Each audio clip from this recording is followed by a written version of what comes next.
مسلمان کا گھر ہے، صبح بھی موبائل پر گانے بج رہے ہیں، شام کو بھی گانے بج رہے ہیں، بستر پہ جانے کے پہلے بھی میوزک بج رہا ہے۔ مسلمان کا گھر ہے، 24 گھنٹے میں کوئی ایک مرتبہ اللہ کا نام لینے والا نہیں ہے۔ نیتاؤں کے بھاشن تو سنے جا رہے ہیں، راجنیتاؤں کی تقریریں تو بجائی جا رہی ہیں، اللہ رسول کی باتیں گھر میں کوئی سننے والا نہیں ہے۔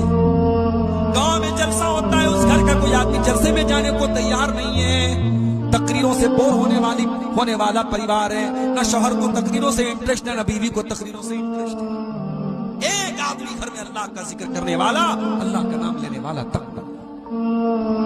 میرے پیارے بھائیوں، ایسے گھر کو اللہ کے نبی نے مردہ قرار دیا۔